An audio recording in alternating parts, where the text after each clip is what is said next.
often the ways that we became managers, the ways that we became leaders is by being really good problem solvers.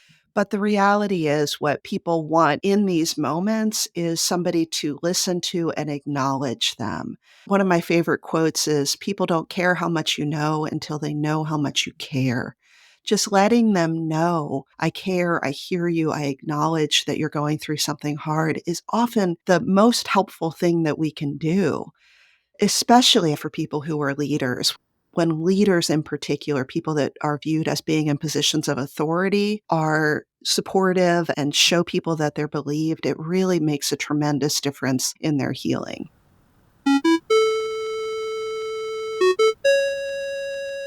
Hey everyone, my name is Henry Suryawirawan, and you're listening to the Tech Lead Journal podcast, the show where I'll be bringing you the greatest technical leaders, practitioners, and thought leaders in the industry to discuss about their journey, ideas, and practices that we all can learn and apply to build a highly performing technical team and to make an impact in your personal work. So let's dive into our journal.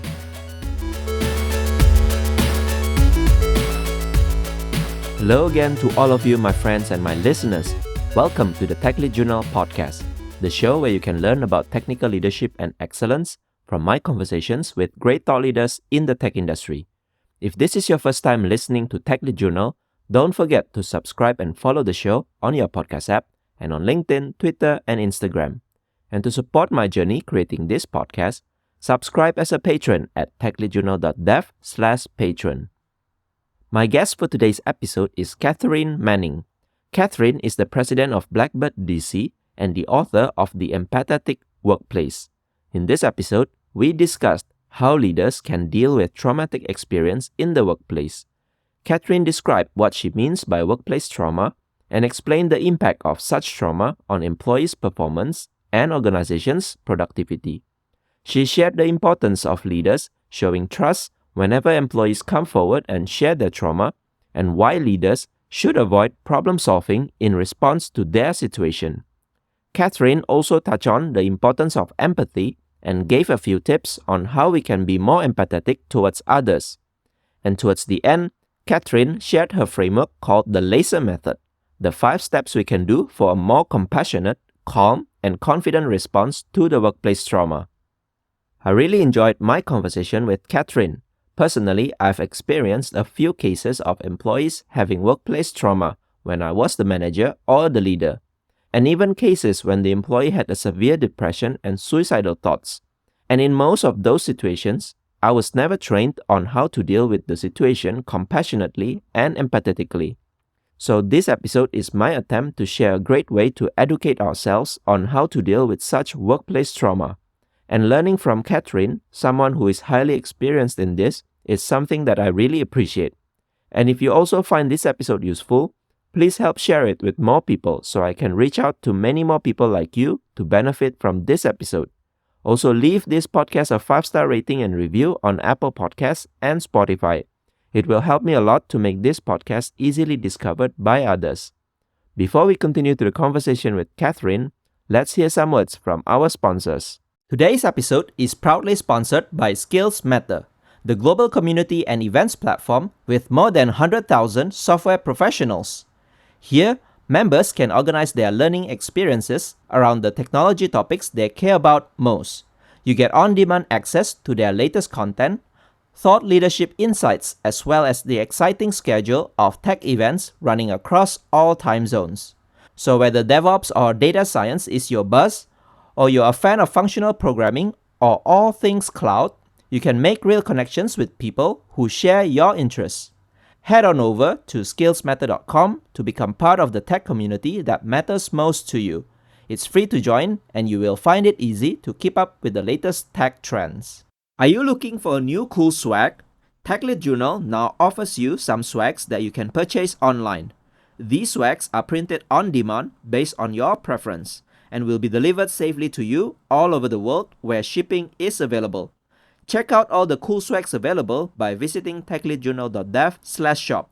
And don't forget to brag yourself once you receive any of those swags. Hello everyone, welcome back to another new episode of the Tech Lead Journal podcast. Today, I have with me a guest named Katharine Manning. She's an author. She published a book titled The Empathetic Workplace: 5 Steps to Compassionate, Calm, and Confident Response to Trauma on the Job. So, based on this book, we will be talking a lot about how to handle traumatic situations in the workplace. What is traumatic experience? So, maybe later on we will discuss about that. And I think this topic has become much more important and it's also personal to me because at my workplace, I had to handle these kind of situations. So I find many leaders probably are not equipped to handle this kind of situations. And I find this important to have this conversation so that we can learn at least the basics, how to handle that. And then also maybe avoid or reduce the stress that we have to deal with when dealing with such situation. So Catherine, thank you so much for this opportunity. Really looking forward for this conversation. Me too. Thank you, Henry. It's such a pleasure to be here. So, Catherine, before we start with the conversation about traumatic experience in the workplace, maybe if you can introduce yourself, maybe telling more about your career journey, any highlights or turning points. Absolutely. I'm a lawyer and have spent most of my career working with crime victims. I started when I was in college working at the local domestic violence shelter as a volunteer. I did domestic violence and rape crisis hotline work for many years. And then after I went to law school, I ended up at the US Department of Justice, where I was a senior attorney advisor on victim rights. And what that meant was I would advise the department on how it worked with victims in a wide array of cases, anything from a huge fraud case to terrorism to child exploitation. And one of the things I began to notice was that everybody needed the same kinds of things. It wasn't like the way that you would support an identity theft victim was wildly different than the way you would support a human trafficking victim. Everybody needed to feel heard and acknowledged. Everybody needed referrals to supports. And then I began to realize that it wasn't just the victims in our cases who needed those things. If I had a coworker, for instance, who had a father who was dying, or maybe a boss who was abusive, or an ex-boyfriend who was maybe stalking her, those were situations where I realized I was pulling on the same skills that I had used to support crime victims. It made me realize that these issues are not only in the criminal justice system. People are dealing with traumas all the time in the workplace. It's just often we don't talk about it. One of the things I also began to realize was that while it can be difficult and unnerving when somebody comes to you in the midst of a crisis, there's really just some basic things that we need to do to support them. We don't have to become their therapist. We shouldn't become their therapist.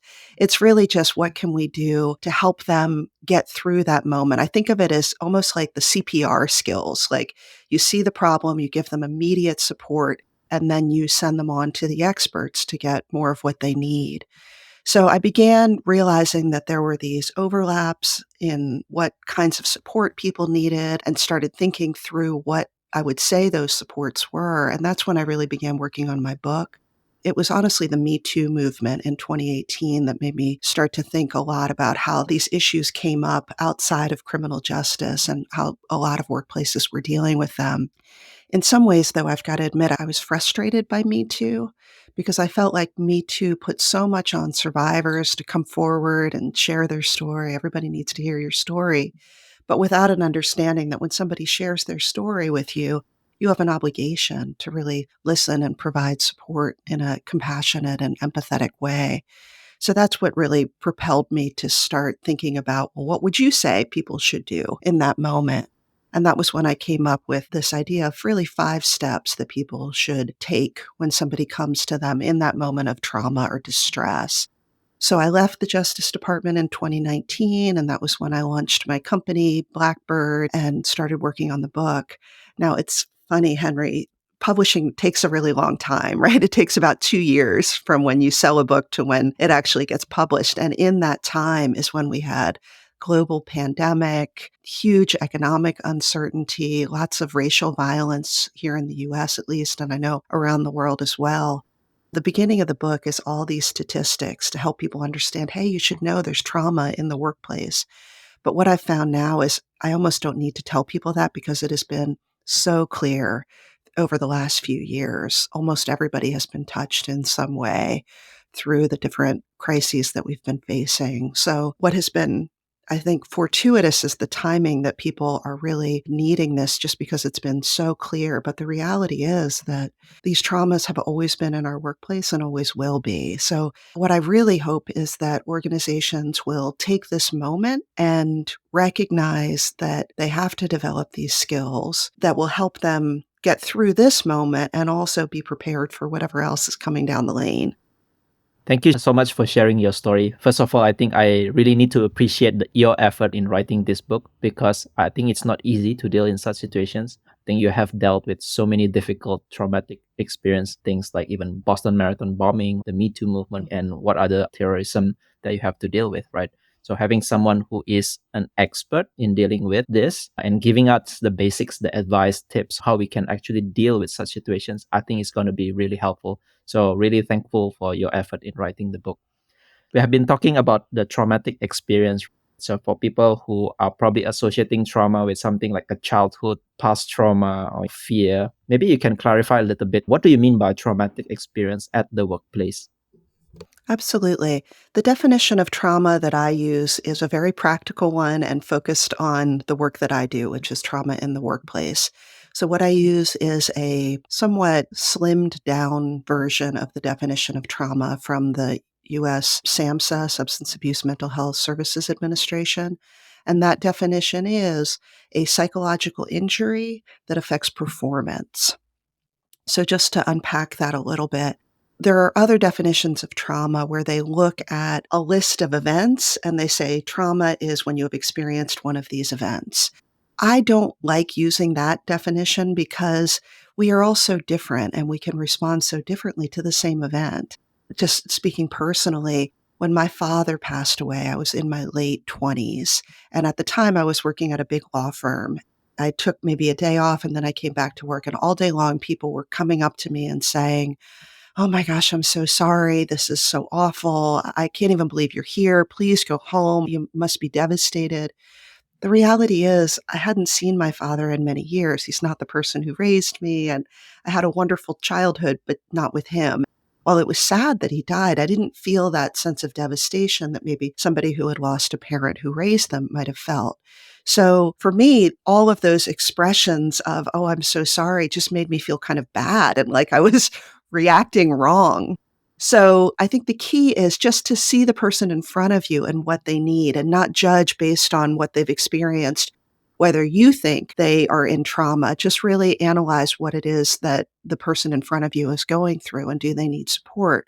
And then the other piece of it is it's an injury that affects your performance. This is the workplace. So we don't need managers going in and sitting down and saying, "Oh my gosh, so I understand you've been through something really difficult. Why don't you tell me about it?" Again, you're not the therapist. The issue is this something that's affecting you and your ability to do the things that you want to do? Are you struggling to keep up with your deadlines, to pay attention in meetings? Are you having difficulty managing your workload and the ways that you want to be at work? Maybe it's affecting your communication, for instance. That's another common thing that can happen. People are maybe more short tempered, for instance. So, what we're looking for are those kinds of traumas that are affecting people's ability to perform in the way that they need to perform in the workplace. And those are the issues that we want to figure out how to address in a supportive way so that people can continue to thrive and do their jobs well. I really like your simple definition. So it's like a psychological injury that affect performance. Psychological injury means it could be anything that affect maybe mental health or mental well-being. So I guess these days we experience a lot of situations, be it from pandemic, economical situations like inflation, high interest rates, and layoffs, massive layoffs happening in the past few weeks. And you quote it in the book, if we work with people, we are actually working with people in trauma. So like everyone has this kind of a traumatic experience. I think nobody these days have been immune to such situation, right? I think everyone has their own story. And I think it's very important to quote some statistics, which you also quoted in the book. So I'll just read it here. The percentage of those who suffer from anxiety is increasing at an alarming pace, especially these days, particularly young people. And suicide rates has also gone up 30%. And recently, yeah, we also have gone through pandemic situations, which might affect a lot of families. So I think, yeah, these things is definitely real and we have to be able to somehow cope with it. So you mentioned things about affecting performance, maybe for managers who probably know there are people who are not performing based on their capability. What will be some impact that you can start noticing whether people has trauma? I think some of the things that managers should be looking out for are changes in people's behavior.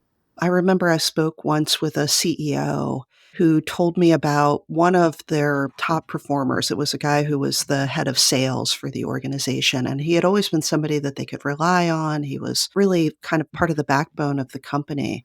And then one day his performance just fell off a cliff. He started showing up late, missing deadlines, zoning out in meetings, where he normally would have been very engaged and on top of things. He was really gone.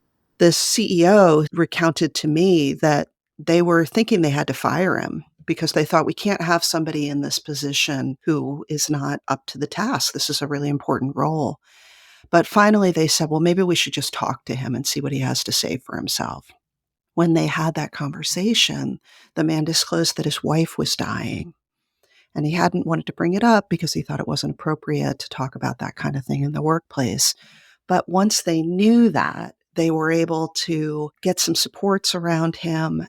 The other thing that was amazing is even before those supports were in place, the man's performance completely turned around.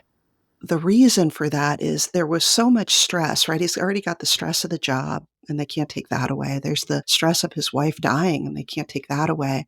But then on top of that, there's this third kind of stress, which is the stress about what is work going to say about the fact that I'm struggling with this issue.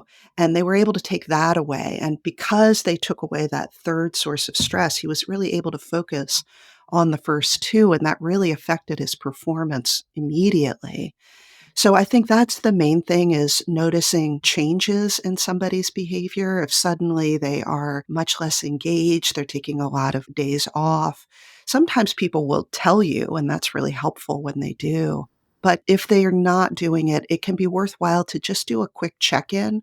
So maybe you have a regular staff meeting and you notice, gosh, James is not really participating. Normally he's like laughing with everybody else and offering up suggestions or questions, and he barely said a word this time.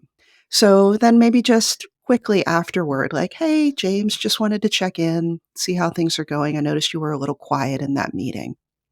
Now, that can do a few really good things. One is it shows him that you care and gives him an opportunity. If maybe like this guy who was the head of sales, he feels uncomfortable talking about something, afraid that maybe people don't want to hear it. You've kind of opened that door and allowed him to express it if he wants to. Even if he doesn't want to, he now knows that you are somebody that he could go to whenever he is ready, if he gets there. And then finally, one of the most fascinating pieces of research that I came across in the last year showed that even where James is fine, it's still helpful to ask that question. They trust you more, they feel closer to you when you're willing to ask that question, are you doing okay? Even if they are, even if they were totally fine, there was nothing wrong. And he's like, I just was up late playing video games. I'm just a little tired today. Just that question really builds trust, in particular where it's a manager asking it. That really demonstrates to people that you are a trustworthy person, a leader that they want to rely on. So it's a really, really helpful thing to do, even where you're wrong. So I think for managers out there who probably notice your people behaving differently, first maybe it's a loss of productivity. Second is they are not much involved as they are used to. So you call this absenteeism. And also Mhm. maybe if they are thinking of quitting or maybe they're just not performing as what they used to do before that. So I think you also touch on an important point. Sometimes when people are in a stressful situations, not just stress with the workload, stress about personal, but they also stress how can I share these situations that I'm dealing with? Because sometimes they don't have trust or they don't know if they share something, whether someone will have a bad stigma about you telling that story. So I think having the trust, the go to person to share this information, I think is also very important. And that's why when you say about check in or just asking the person, hey, are you doing okay? I think that also builds trust, right? So maybe if you can share a little bit more about this trust, how can a manager shows that they are trustworthy for people who are in this situation? Is there any kind of tips that you want to share with us? Absolutely. First and foremost is make sure that you respond well when people do come forward. So when somebody has that conversation of my spouse is very ill, that kind of conversation, and hey, I just want you to know I might be taking more time off in the coming weeks. A few things are one, how you respond in the moment. And that's the 5 steps to an empathetic response to trauma on the job. So make sure that you are responding in an empathetic way in that moment. That's going to help both that individual, but also everybody else that is observing this. Some people are going to talk about it with their colleagues and friends, hey, listen, he was really, really great. There was a guy that I worked with at the Justice Department whose job was investigating crimes on a Native American reservation.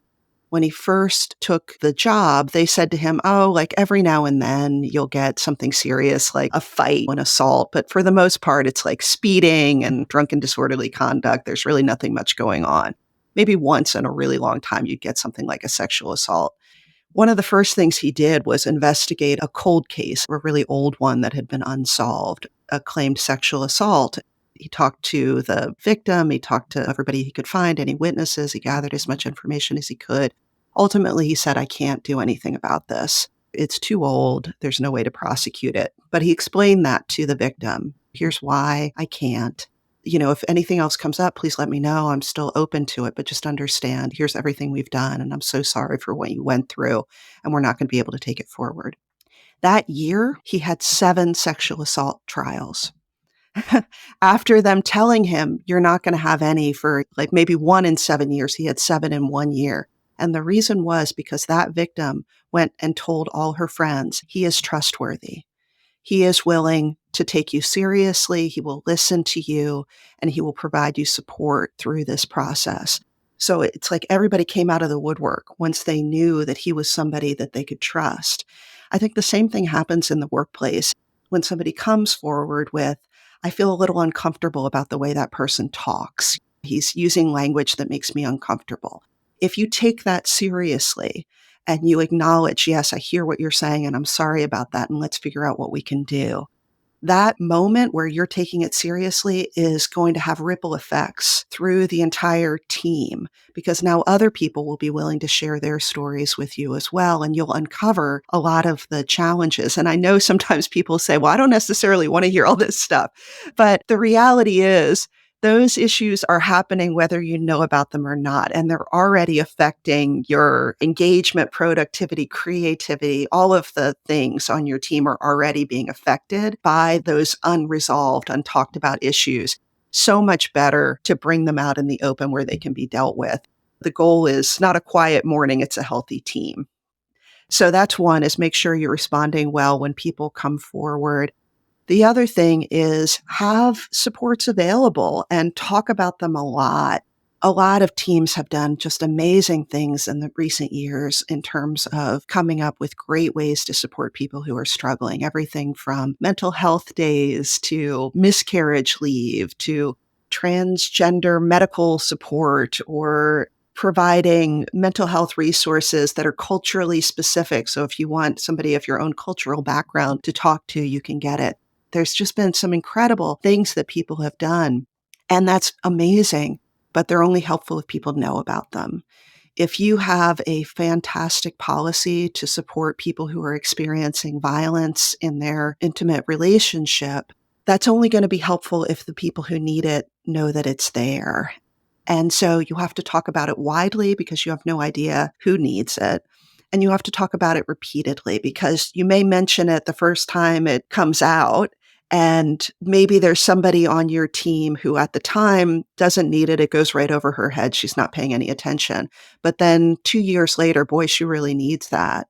So if you've only mentioned it the one time, she's not going to even be aware. So you have to make sure that you are talking about these supports widely and repeatedly. And then the final thing, I think, in terms of leaders, making it clear that it's okay to talk about these issues is you kind of have to walk the walk. You have to be willing to talk about these issues yourself.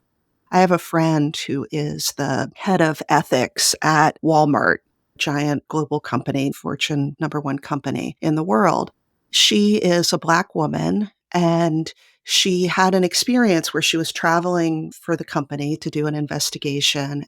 She flew into this other city very late at night. She went to check in and the person gave her the room and she went up to the room and it was terrible, like dripping in the corner, wallpaper peeling. It was really musty, like just gross. And so she went back down to the front desk and said, this room is in really awful shape. Is there any other room available in the hotel? And the man at the front desk said, no, this is the very last room that we have. And she thought, well, that's kind of strange. It's not like that crowded a city and it's a weeknight, but okay, fine. So she went, she spent a very uncomfortable night there, leaving early the next morning to go to her meetings.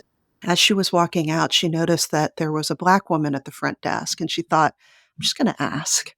So she went and she said, were you all full last night? And the woman said, no, we had plenty of rooms available. My friend said, yeah, interesting, because I was told that you didn't. The woman said, well, what room were you put in? And she told her, and the woman said, oh my gosh, I'm so sorry. That's awful. No, we had plenty of other places.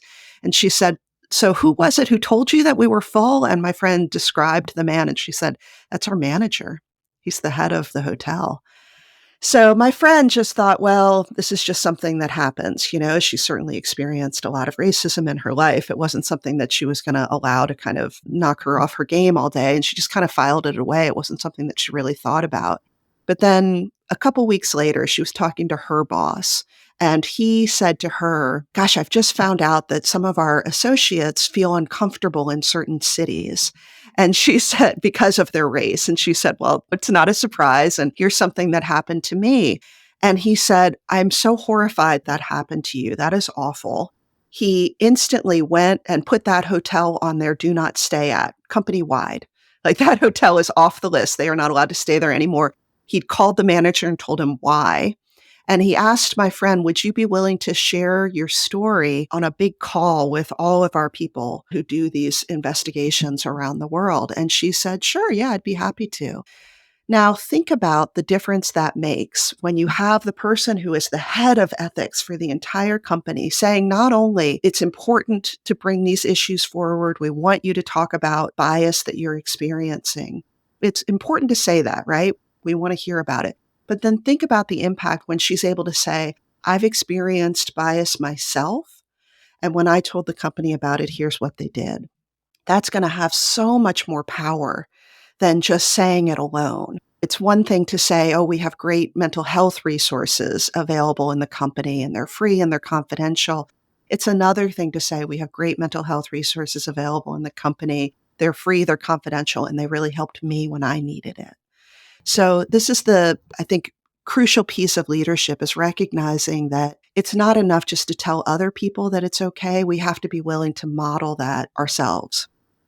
Thank you for sharing such great examples, stories from the real world, and how much impact it made if we handle these kind of situations well. So, especially for managers, right? I think we are not trained maybe in the school, maybe in the university or in a previous workplace. But sometimes when it happens, we are struggling like, okay, how should I deal with this? And I think your first tips is actually to respond well if you see this kind of traumatic experience in the workplace. I think that's for manager, right? Because sometimes there are managers who want to avoid difficult conversations or difficult situations simply because they just never navigate that before. And I think the first tips here is like try to respond well. Ignoring the problem will not make things better. The person themselves will probably not get better by themselves. So having that options for the managers to talk with the person will actually help. And I think one other important thing is that you mentioned the manager is not there to be like a psychiatrist or a psychologist to help fix the problem. So maybe tell us more about this, because some managers want to be a problem solver, right? They always want to find solutions, but maybe this is not a good idea in this situation. So maybe tell us more how managers should react, not as a problem solver. Yeah, absolutely. It is tempting. Often the ways that we became managers, the ways that we became leaders is by being really good problem solvers. And so we have learned to do it almost instinctively. So somebody comes in and says, I have a problem, and your brain is instantly going to, how do I solve this? Or at least reframe it so it seems a little better. But the reality is what people want in these moments is somebody to listen to and acknowledge them. So when somebody comes to you and says, for instance, my spouse is very sick, yes, it's important that they understand about leave that's available to them. Before you get there and sharing that, you first have to let them know that you heard them. So just say something like, I'm so sorry. or thanks for letting me know, or that sounds really hard. So just something that shows them that you heard them. And it's incredible, Henry. I hope that people do try this because you can almost watch it happen, like their shoulders will drop. You just see this sense of calm come over them, like, oh, good, you heard me. One of my favorite quotes is people don't care how much you know until they know how much you care. Just letting them know, I care, I hear you, I acknowledge that you're going through something hard is often the most helpful thing that we can do, especially, I would say, for people who are leaders. When leaders, in particular, people that are viewed as being in positions of authority, are supportive and show people that they're believed, it really makes a tremendous difference in their healing. So thanks for sharing this. I was myself trying to be a problem solver when people came with this kind of situations. I must also say it's a wrong thing. Don't do that consciously. So first is just listen, acknowledge. If you have some tips, some support, maybe you can share, but yeah, don't try to solve their problems because some of these probably are difficult and maybe only professionals are able to help. So we don't want to worsen the situation as well by giving the wrong tips, or worse is like triggering their emotions further. They will spiral to the worst situation. So thanks for sharing these tips. Your title of the book actually mentioned about empathetic workplace. So the keyword here is empathy. What kind of things that probably you would suggest to managers here to actually improve their empathy? Because I think one of the most important skills when handling this situation is actually to have empathy. So maybe if you can share a little bit more about empathy. Absolutely. So, one of the things I think is so essential to empathy is curiosity, just a willingness to observe and get curious about what's going on. So, imagine you're in your regular staff meeting and you ask David about a project that he's working on. But you notice as soon as David starts talking, Jill and Jessica look at each other. Like, just notice that. And then curious, right? Like, I wonder why. What's going on there? Maybe it's just one of them has a crush on him or something completely irrelevant. Or maybe it's that one of them is actually the one doing the work that David is taking credit for. Or one of them is frustrated that she was supposed to be on the team doing it and David is cutting her out. Or maybe it's that they know that David is lying to you about what he's saying that he's gotten done on this project already. Just notice that and get curious. So I think that's one of the keys for any kind of managers and any kind of leadership position is just being willing to watch what's going on around you. You can practice that in non-work situations. Go out to a restaurant and just observe a family sitting at the next table and notice who does a lot of the talking and who doesn't. Notice one of the kids is really acting out and get curious about why. Maybe she's jealous of her brother about something. Just start to observe behaviors of people around you and get curious about what's going on. And then the next thing is take the step of asking. So you've observed this is what's going on in the meetings.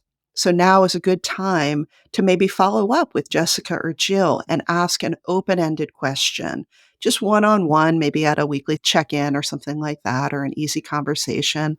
Hey, Jill, I noticed in the staff meeting when David started talking, you and Jessica were kind of looking at each other. I just wanted to see, is there anything going on?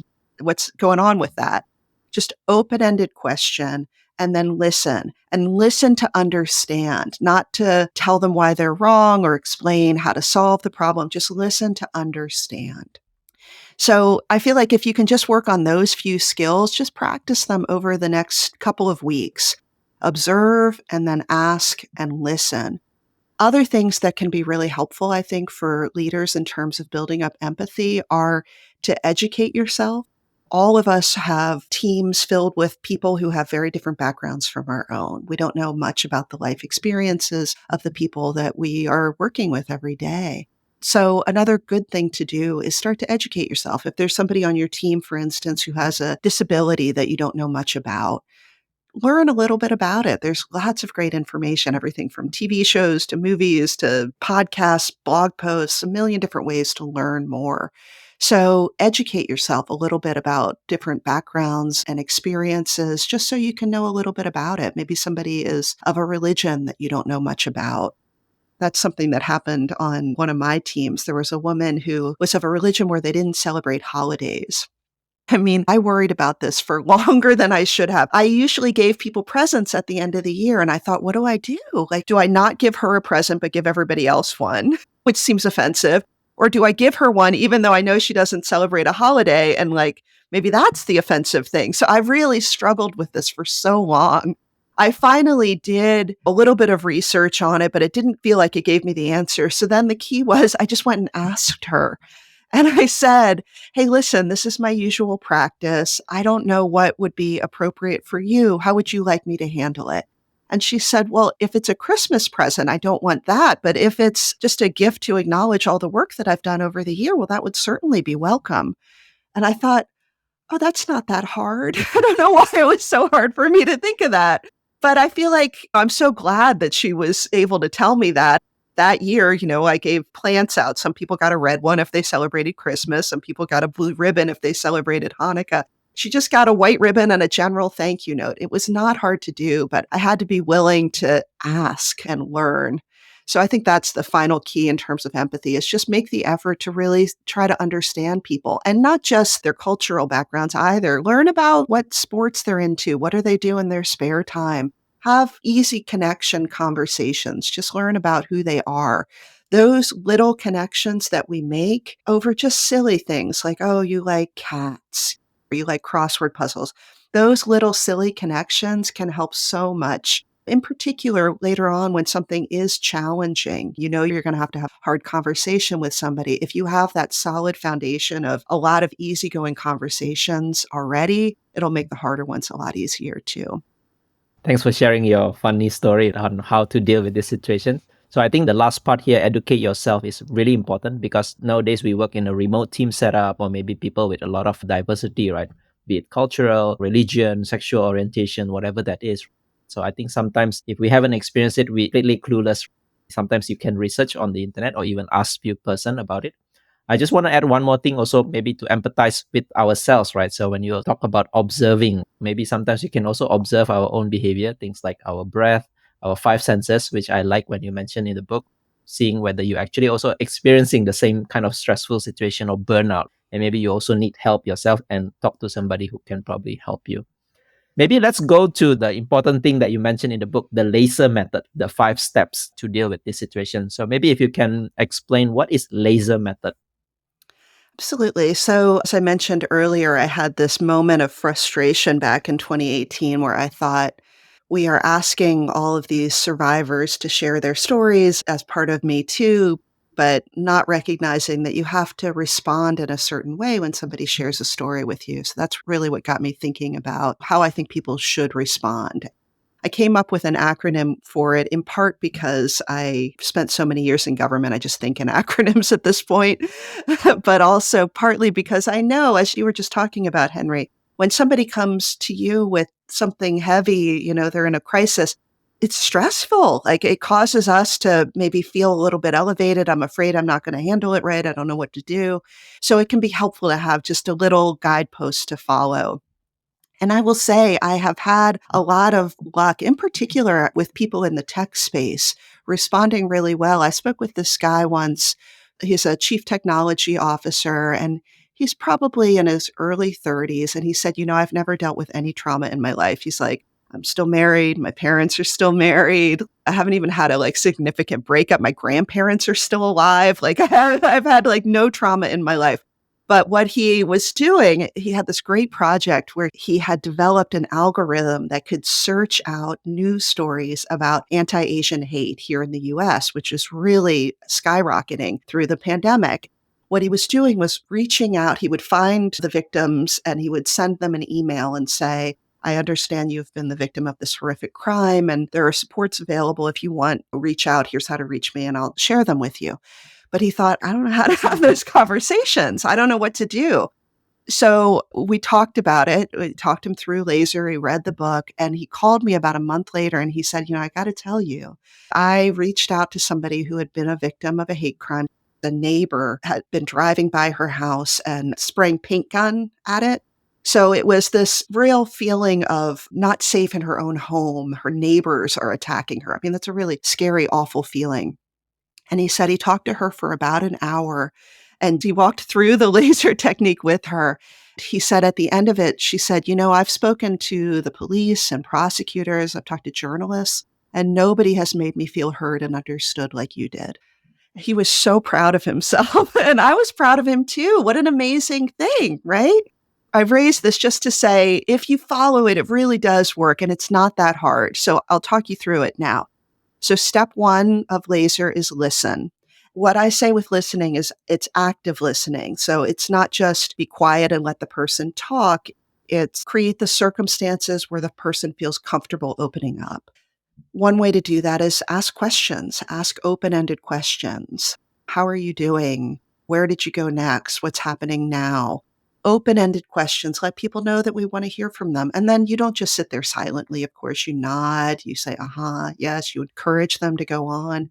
Another one of my favorite active listening techniques is looping, which is where you just say back a few of the words that the person just said. So maybe they say, I'm just so angry about everything my father is going through right now. And you say, gosh, you must be so angry about everything your father is going through right now. It sounds like a trick. You're literally just mimicking the same words back. But in my experience, people are like, yes, finally, somebody understands me. I think the key is that we're using the exact same words. So angry is a little different than frustrated or upset. When we use their words, we demonstrate, first of all, that we're listening because we couldn't use their words if we weren't. But it's also really validating. Another thing to remember, as you talked about a little bit earlier, is as we are listening, we have to be managing our own response. Sometimes when we are in that stressful moment of, gosh, I don't know if I'm going to be able to support this person, or what they're talking about is really hard, and I feel scared for them or sad for them or angry for them, we start to have our own emotional reactions. We just have to be mindful of that, keep breathing through it. Another technique that I really like is engage one of your five senses. So notice the smell of coffee in the next room, or look around the room and count a few, 3 blue things that you see, or put your hand on the desk in front of you and notice, does it feel smooth or rough? One of those techniques can really ground you in the present moment and help you feel a little bit calmer as you're hearing that story, helps you to stay present. So that was all step one. Step two is acknowledge. We talked about this a little bit earlier, but it's this idea that when they finish talking, it's great that you've been listening the whole time, and that's really important, but they also need to feel heard. It's like a second piece of it is making sure they feel heard. That can be just a simple statement of thank you for letting me know that, and I'm sorry for everything you're going through. The key is to avoid statements that either deny or distract from what they've shared with you. So a denial is something like, oh, I'm sure it's all going to be fine, or it's probably not as bad as you think. A distraction is something like, oh, a friend of mine went through something similar, so let me tell you about what he did and how he was just fine. A distraction can also be, well, really, you just need to focus on your kids right now, or you have to make sure you're taking care of yourself. What are you doing to take care of yourself? Those are all maybe important things to share. Down the line, it may be great to talk with them about how they're taking care of themselves. But in that moment, what they mostly need is just to feel heard. So make sure you don't skip that step, because I will say every time I've seen one of these conversations start to go badly, it's been because the person needs more acknowledgement. So acknowledge what they've shared. And then the third step is share information. This can be any information you have about the incident. If this is something, for instance, like an incident of workplace violence, people are going to have a lot of questions about what happened, who was involved, have the police been called? There are going to be a lot of questions. So you can share any information that you have. That's a great thing to share. Sometimes, though, you don't have any information to share. This person coming to you is the first time you've heard anything about this. There's still other types of information you can share. So you can share process information. Here's what happens next. Here's who's involved in these types of investigations. You can share values information. So things like our organization takes employee safety very seriously. We have no tolerance for bullying at our school. That kind of statement, a value statement, can be very helpful as well. And then finally, even sharing what you don't know, but hope to learn. So say, I don't actually know how these complaints are handled, but I'll find out and get back to you. When you admit that you don't know the answer, it actually builds trust. It shows that you're somebody who's not going to pretend that you know more than you do. So even sharing that you don't know the answer can be helpful. And then the fourth step is empower. This step is about recognizing that this person is going to go on after this conversation and they have a whole path ahead of them of their own healing from this incident or experience. We can't walk that path for them. We have to recognize that they're going to go on, they're going to take the steps that they need for healing. We can't take that away from them, but we can give them some tools to take with them. And those tools can be some of the things we talked about earlier, like having mental health supports around, having a leave policy for domestic violence is a great thing to have. So letting people know that there are supports out there and then letting them decide whether to access them. It can be tempting, particularly if you are a very empathetic person or a real problem solver, to say, not just, here is this support out there, but also, let me set up that appointment for you and then make sure that you went. In fact, I'll drive you to the appointment. Just try to put a rein on that. Remember, your goal is just to give them tools and let them decide what steps they want to take on their own. That's why it's called empower. You're giving them those tools and let them take those steps themselves. And then the final step is return. So we've done listen, acknowledge, share, empower, and now we're on return. And return is really, it's kind of two facets of it. The first is literally returning to the person to check in and let them know that you're still a resource, answer any additional questions. I actually like to calendar that because you'll forget. Even if you think this was such an important conversation, of course, I won't forget everything he's going through. You will. You get busy. We all get busy. So I will just put it on my calendar 2 weeks as circle back. I do CB, James, Ray, what's going on with his dad. And then I just send him a quick email or text or message letting him know I'm thinking of him, hope everything's okay with his dad. Let me know if there's anything I can do. So just quick check in. It really means a lot to people. And then finally, returning to yourself, recognizing that this is hard.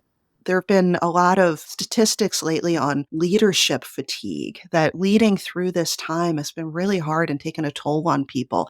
And part of that, I think, comes from the fact that we're trying so hard to support people, our teams, through these really challenging experiences. We have to take care of ourselves along the way, or we're not going to be any good for anybody else who needs us. So my best advice on that, and this is speaking as somebody who's not always been very good at self-care, I think that you should try to have a daily reset, just something that you do every day that's just about taking care of you. Burnout, compassion fatigue is one of those things that sneaks up on you over time. So it's one of those areas where the best defense is a good offense. You have to affirmatively protect yourself from burnout. So a daily reset could be something like going for a walk every day at lunch or playing the piano for 30 minutes after dinner or saying a prayer before you go to bed. Just something that you do that's just a little reset for yourself every day. Another great one is gratitude. Listing 3 things that you're grateful for every morning can be a good one. So just something that you do every day that's just for you. The second thing is lean on others. Just right now, I would challenge you. Can you think of 5 people that you could call when you're having a bad day? And then once you have your 5, remember to reach out to them. I think we often worry that we're burdening people when we reach out and share the things that we're struggling with. But I imagine that the people that you've named are not people that if they called you, you would feel like, oh, what a burden he is for calling me. You'd be grateful, right? And so recognize that they feel the same way about you calling them. Finally, know your warning signs. So by that, I mean the signs that you're beginning to suffer from burnout. Those can be things like you're a little bit more short-tempered than normal, maybe a little bit more sarcastic. I've got to admit, Henry, one of mine is I start swearing more. I'm not somebody who swears very often. So if suddenly I start sounding like a sailor, I know that like, oh, there's something going on with me. Another one is the things that normally are fun for you start to feel like a burden. So normally, maybe you're somebody who really enjoys cooking or drawing or anything. If suddenly that starts to feel like another thing on my to-do list, that's often a sign that you're beginning to suffer from burnout. And when you notice those signs, that's an indication that you need to double down on those first 2. So recommit to your self-care and then also reach out to others for support. Wow, thank you for such comprehensive walkthrough of the LASER method. So let me just repeat one more time. LASER stands for listen, acknowledge, share, empower, and return. So I just want to mention also another thing, right? So for people who are not in the probably authority situation, even by listening and acknowledging when maybe a peers or friends trying to tell about their traumatic experience can actually be helpful while share empower and maybe return, right? Sometimes when you are in a place of authority, you can have more options to help these people, like for example, creating a policy to help these people. So I think listening and acknowledging, although sounds simple, but it's actually very difficult, and it's actually very useful to the person who convey their traumatic experience. So I just want to make sure that people know about this listen, acknowledge. It is really important. And I really love when you mentioned at the end about return, so many things that you mentioned about daily reset and things like that. I think the job of a manager or leader these days have become really challenging. Maybe in the VUCA world, having to deal with so many kind of disruption, people issues as well. So I think leadership fatigue, or you also mentioned in your book, compassion fatigue, having to be able to always show compassion is actually really difficult. So I think the key here is always have a daily reset, try to also feel, acknowledge what you're going through and find the support. Don't forget that leaders also are human and we need support sometimes as well. So don't forget about that. We are not always have to be tough. So, Katharine, it's been a really pleasant conversation. Really love this. I hope people also get a lot of tips and advice how to deal with this situation, because I'm sure one day you as leaders will face this situation, although maybe the challenge or the level will be different. Yes, everyone will have to go through this. Before I let you go, actually, I have one last question, which I always ask to all my guests. So this is something called three technical leadership wisdom, but I mean, we can forget about the tech. So maybe Katharine, if you can share your three version of leadership wisdom for people to learn from you. Absolutely. So, with my background, of course, it's going to be focused on trauma. So, mine is number one, recognize that people that you're working with are dealing with challenges that you may have no idea about. Number two, know that the way that you support them through that challenge can have a long lasting impact on their individual well being and also on the health of your team. And then finally, take the steps to support them and always to support yourself as well as you're doing so. Wow, really beautiful. Thanks for sharing this wisdom. Very, very concise, but it's really meaningful. So, Katharine, if people wants to learn more about you or maybe follow up this conversation, is there a place where they can reach out or find you online? Yeah, absolutely. So I'm probably most active on LinkedIn, and it's just Katharine Manning. Katharine is spelled Katharine. It's a little unusual, Arine. So LinkedIn, please reach out. I would love to connect with people there. You can also go to katharinemanning.com and see all of the different ways to get in touch with me through my website. Sure, I'll make sure to have that in the show notes as well. So, Katharine, thank you so much for your time. Really love this conversation, and I hope it can help so many leaders out there who are faced with this situation. So, thanks again for that. Thank you. Thank you for listening to this episode and for staying right until the end. If you highly enjoyed it, I would appreciate if you share it with your friends and colleagues who you think would also benefit from listening to this episode. And if you're new to the podcast, make sure to subscribe and leave me your valuable review and feedback. It helps me a lot in order to grow this podcast better. You can also find the full show notes of this conversation on the episode page at techleadjournal.dev website, including the full transcript, interesting quotes and links to the resources mentioned from the conversation. And lastly, make sure to subscribe to the show's mailing list on techleadjournal.dev to get notified for any future episodes. Stay tuned for the next Tech Lead Journal episode, and until then, goodbye.